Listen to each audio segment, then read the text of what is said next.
just to give you an example, very recently I was with a friend and he was sort of assisting me on the courses, and he is a master's level freediver and I'm an instructor.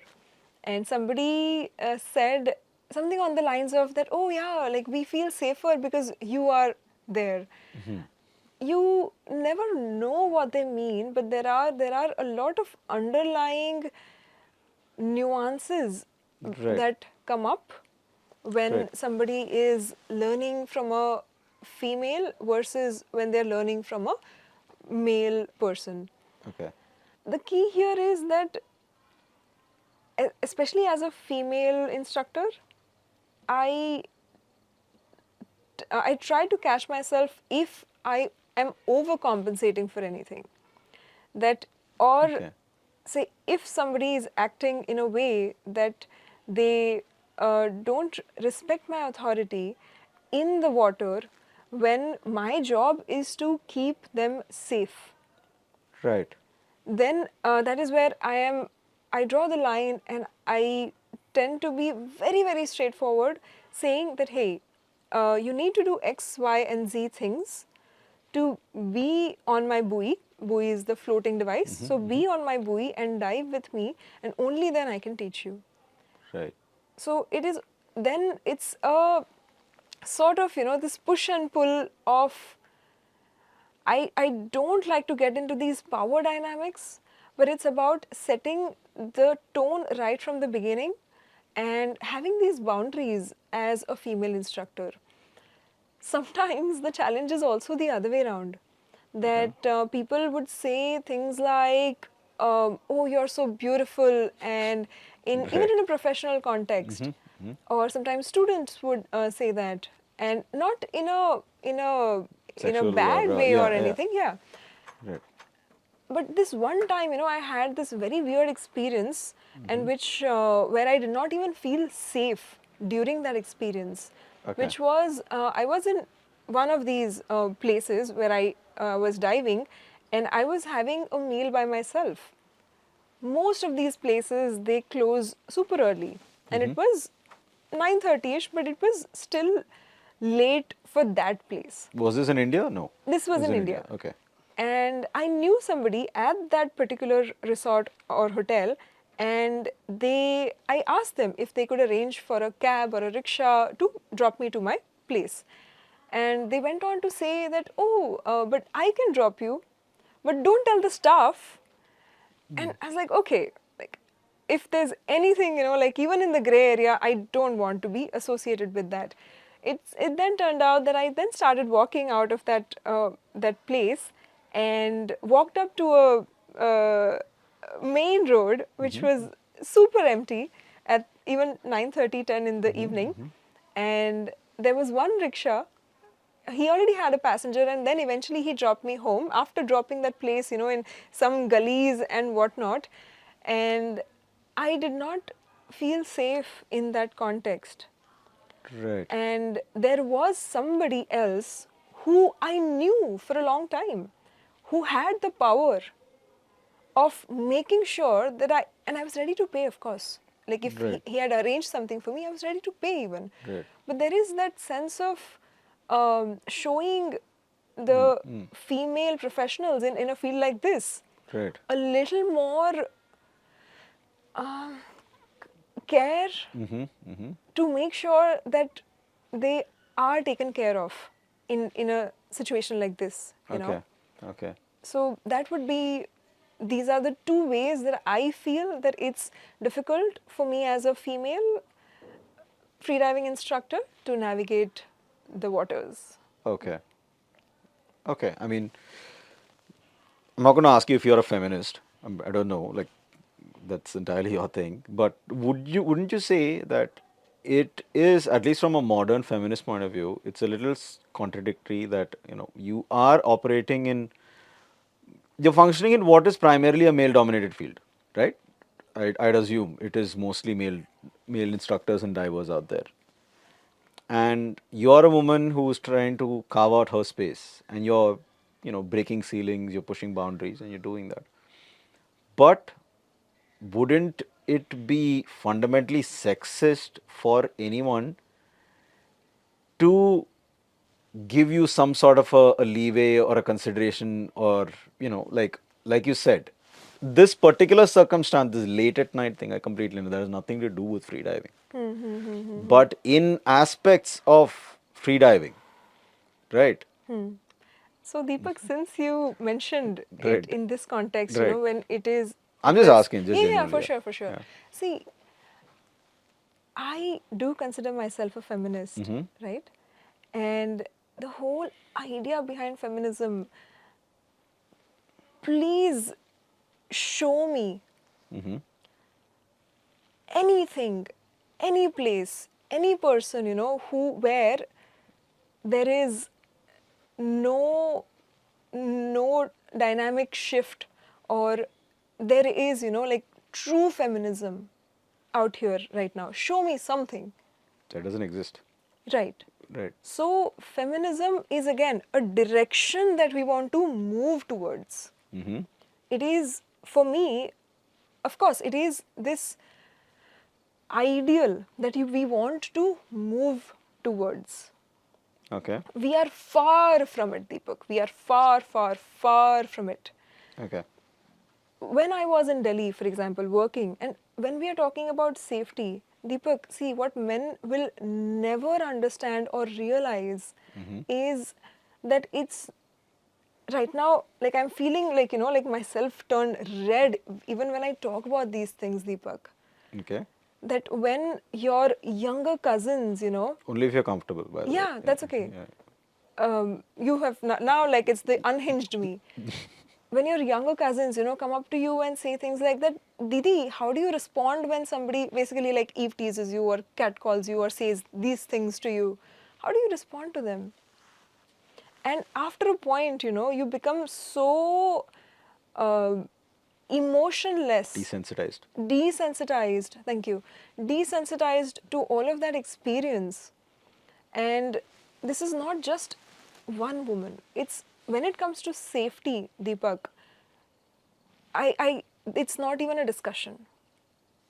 Okay. It's not even a discussion because it is, we are way past that, Deepak. Development is not about fancy buildings and fancy tech. Right. It's about changing that basic mindset, to have that decency, to include 50% of the population in a way that they feel safe to be where they are, to wear what they want. Don't even get me started on that, right? Right. Right. Because Right. as a diver, like I want to and I need to wear swimming gear and whatnot, right? So it's about creating that space where Right. we stop that hypocrisy, Right. saying that, oh, she's wearing this or that. Again, like, we know all of that is just not true. It's about basic liberty, safety, like basic things.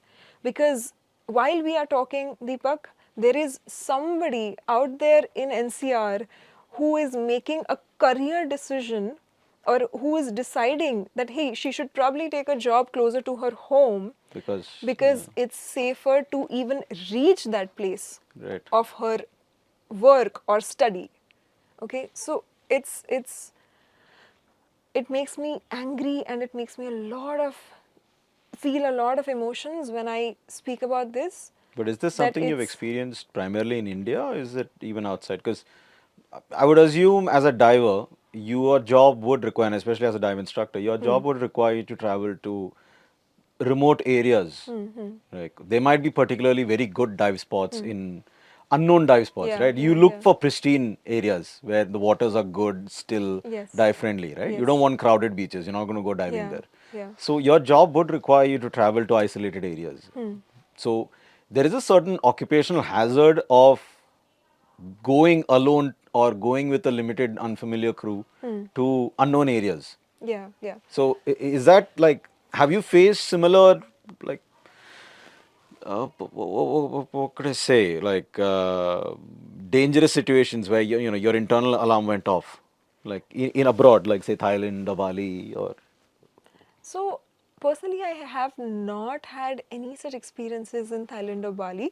Okay. And especially because the specific places where I visit in all of these Southeast Asian countries, they are very much open to and they welcome a lot of people from across the world. Various cultures, yeah. Yeah. So they are accustomed to welcome different people.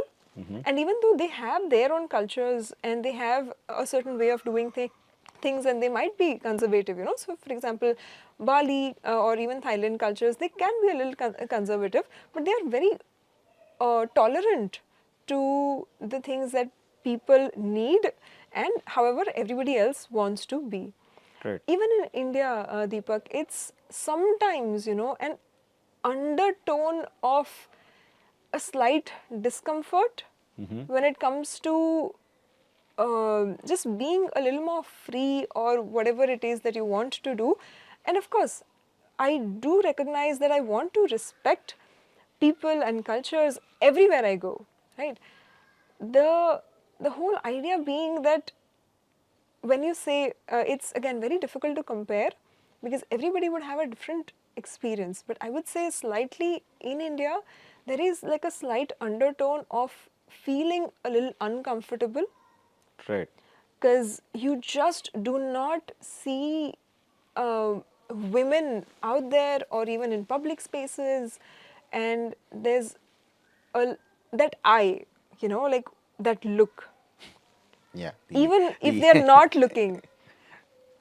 No, actually, Yeah, in some it's parts, it's not there. a look; it's a proper stare. It's there. It's a The proper stare. undertone is almost always there. It's not an undertone, Yeah. dude. In some places, it's a proper stare. They make it loud and clear. Yeah, and all of those incidents, you know, it's just not funny anymore. It's just Yeah. not funny anymore. It's just, I wish more women would be brave and they would step out there, do their thing, whatever it is that they want. Something as simple as, you know, like, why don't women like go and sit in like public places, you know, like why is there always young men sitting out there, right? Right. And the rules that we have for men and women, we need to start making them a little more common. That hey, like if a woman can't stay out late, then Yeah. why can a man stay out late? Something like that, or start raising people and even our boys in a way that they create, advocate, and look out for safe spaces, not only for women but for everybody. Right.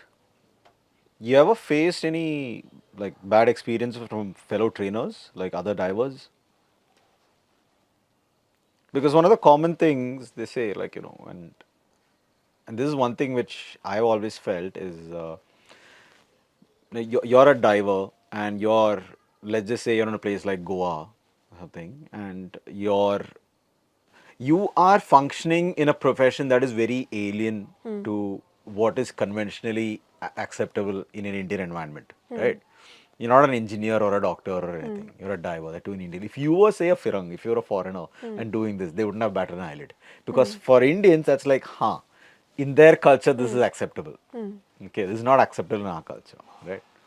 So, a good amount of the hostility, let's just say hostility, I'll use hostility as an encompassing term, hostility that you face from both men and women. You might face this from other fellow Indian women as well, who might give you the side eye for wearing what you're wearing during your dive or something. A good amount of that hostility, what I've realized is because you have broken a certain shackle and you're doing something which is very unique and free, and they don't like that.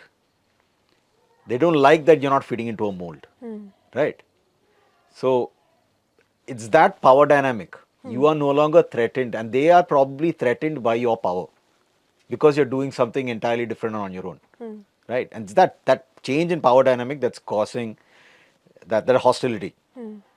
But have you felt any similar like situations of sexism from other fellow divers? I'm scratching my brain here. Uh, And I do sense some skepticism from fellow, not necessarily free divers, no, but the diving industry in general. And it it is the underlying, the undertone of that, hey, we'll believe your credibility, but you'll have to prove it to us. That there is this underlying uh, thing where you need to prove yourself, and sometimes always over and over again. Right. And for me, I have moved away from that in the sense that it's me and my ocean. Right. Right. So it is, for me, like everything boils down to that. Right. That it's my training, my what is it that I do, and the waters that I really deeply connect with. And which is why you are also in the same space, which is ideally like Yeah. that we want Yeah. to Water, be near the ocean water. is a very great equalizer. Yeah, that's If very you ask me. true. And then I meet some really, really, really beautiful people and amazing souls, and they become really dear friends. And the support that you get from all of these amazing people, it's not a one woman show here. Right. It's not a one woman show. Some of the freediving instructors, who initially, when I was starting some of the courses that I was doing, and even with the operations and logistics, there's multiple ways to do things, and a lot of things need to be set up. And they really guided me in that journey. Okay. And there would be a lot of other, even scuba diver friends or friends in very similar but different spaces, like they would be running swimming centers and whatnot. Right. And we would actually have these conversations and brainstorming sessions, and like, hey, you go girl, or you go buddy. Right. This kind of vibe and this kind of equations with them. Okay. And that's, I feel, what makes it really worth it. Yeah. Okay. You ever felt that, earlier you said sometimes and I'm assuming from what you said, from your experience, you have encountered individuals in your dive group as an instructor who are not exactly listening to you, or who are not complying, and you've had to, in a way, reprimand them. Like, I mean, let's just say reprimand. I mean, say like bring them in line, or make them fall in line, or just tell them that these are the rules. I mean, I'm assuming that's not something you enjoy doing, like making people fall in line. Like, it's not something I personally enjoy doing. So I just want to know, like, is that a common problem? Do you feel like, Deepak, just let's take a step back here, because I can sense where they're coming from. I can sense where they're coming from, that they have a very strong sense of individuality and freedom, right? and they don't like to be told. Mm-hmm. And sometimes it's, again, this is not a gender issue, by the way. This is, some people just learn in a different way. Right. And why we need to take this step back is because I was one of them. Right. I need to know that, hey, if this person is telling me this, I need to know, like, the deepest why. And like, I need to know a proper why and a proper breakdown of why are you saying what you're saying. Right. Right. So this is where they're probably coming from. Okay. That they have a very strong left brain, where they, even in the work that they do, they would be using a lot of logical, analytical skills. And what I have learned in my experience in the education field is that there are different ways that you can work with different people. Having said all of that, say when we are out there in the open ocean, I might not have the time to address all of these things. So that is when I would tell them and request them that, hey, for your safety and to respect your and everybody else's time, this is how we are going to do things in a certain way. And of course, we teach them beforehand, and we tell them everything beforehand, that hey, this is how we are going to do things. Second factor is, Deepak, here, that more often than not, when you are free diving out in the open ocean, your amygdala has taken over. You Right. are nervous, you're fearful, and halfway through the session, you're probably tired. You're very tired that your brain has stopped listening to you. Right, right, right. It's sometimes not even conscious what they might be doing. Right. So you have to guide them in a way that, hey, you know what? Let's do this. Let's do this. And Okay. save your energy by doing XYZ. Right, right, right. And I would always give them a why, because I can sort of Relate with that why, yeah, yeah, okay. relate where they're coming from. So whatever different people they might need from a coach, a freediving coach, I would adapt very quickly to that. And again, this comes from my years of experience as an educationist, almost 7 years of experience as an educationist. And then I would say, hey, you know what? For your best progress, this is what we need to do. And Okay. while making sure that they're there to, like, the basic standards of safety. Anything else you want to do, that's okay. But if you want to learn and grow in a safe, efficient way, like, these are the ways to do it. Okay. It's a good thing that you come from an education background, because that's a completely different skill set unto itself. Teaching someone.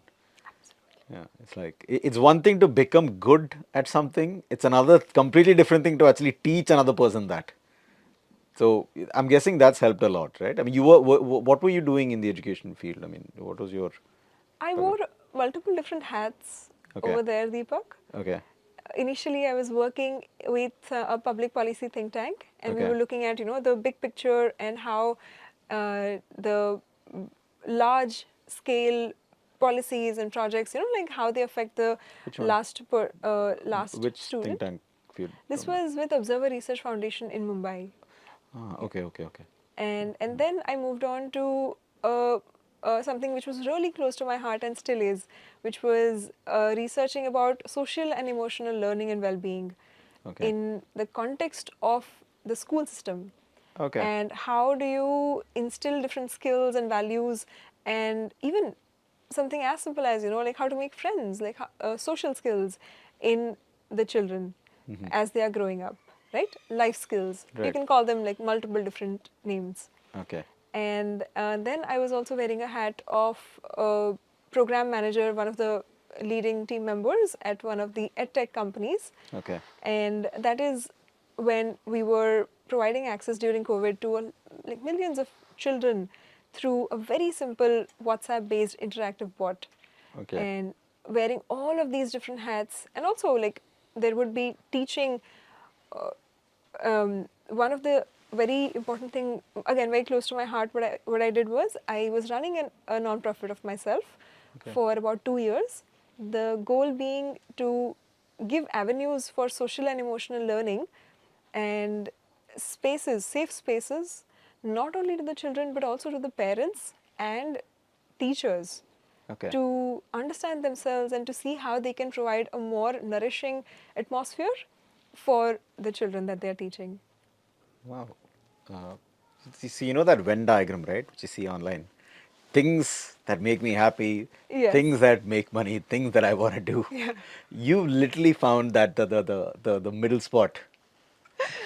I swear to God, I cannot be more grateful for stumbling upon freediving, because it is literally everything that I've done encompassed, and it's all come together now.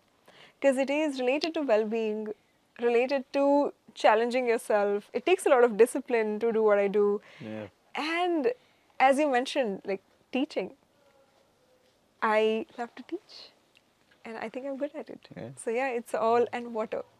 And water, yes. And water, oh my God, yeah, take me back to water. Ever been in a situation where when during your dive, you felt like, oh shit, like I may have pushed myself too much, or may have bitten off more than I can chew? See, Deepak, that is again, more often than not, that's just your mind telling you these things. Okay. because I know that I am still very, very far away from my limits. Okay. Maybe, there can be dives where you might be pushing yourself, but the whole idea, it's not, you don't discover that during a dive. Okay. No. The whole idea is to take literally, like one small step at a time. Okay. Ideally what you want to do is, even when you're pushing your limits, you want to get so comfortable at a certain stage and then move on to the next challenge or the next step.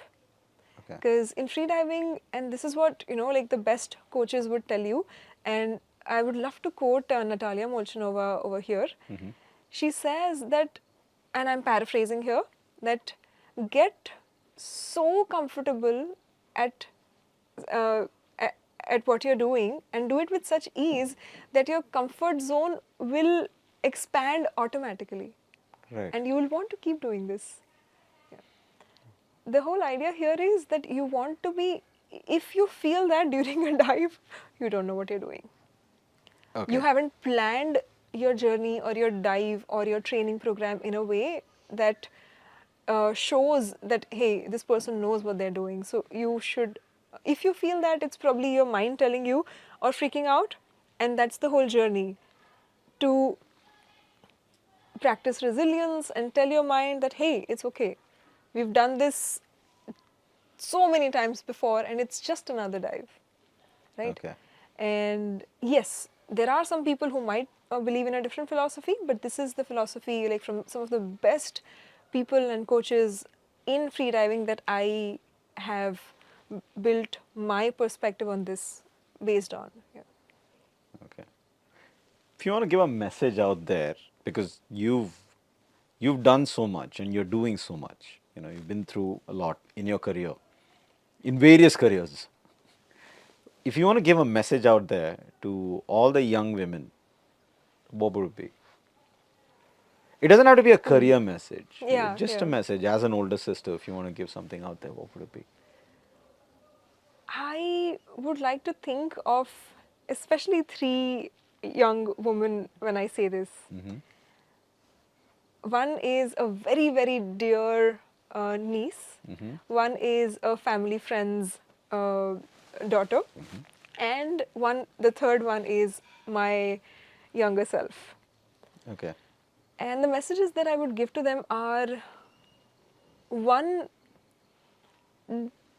don't believe everything you hear. It might not work for you. So listen to everything and just see everything that's going on and take what works for you. You decide and you build the recipe of your life. Second is, always be confident in a loving, gentle way. Okay. In the sense that if you always keep learning and keep growing, you will eventually become so confident that, hey, this thing, I now have the ability to do it. Okay. So your action and your confidence in yourself, it is a feedback loop, and which you can build. So be confident in a gentle, loving way. And third would be, don't take yourself too seriously. Okay. Laugh at your mistakes. If you do something, say something which is uh, not to the mark or whatever it is, don't take yourself too seriously. Okay. And eventually, it's all going to work out. And if you were to give a message to the men out there, young men out there, what would it be? I'm thinking of one particular young man right now who used to be very close to me. And the message to them would be that your worth is much more than your ability to provide. It is a privilege to feel and express. And you also have a right and privilege to feel and express yourself. So what next for you diving wise, or just in life, if it's goals which you cannot mention, you don't have to like say, you don't want to jinx it, but if it's something worth telling. Yes. So, Deepak, I think I have stumbled upon those ideal days that we have been talking about, Okay. where you have a really nice routine, you do a little bit of morning movement, have a nice meditation session in the morning, maybe go for a dive, and have healthy meals, be around friends in a community, like who you really trust, admire, and take inspiration from. And I would love to keep building this life, and I would love to keep pushing my limits Right. and encouraging everybody who comes in contact with me to also keep pushing their limits in the right direction for them. So that's I don't want to go into specifics right now, like maybe next year, this time Yeah, next sure year. thing. Yeah, yeah. But the whole idea is to stop giving excuses, show up for yourself, and set some really audacious goals, which I have just this week for your future self.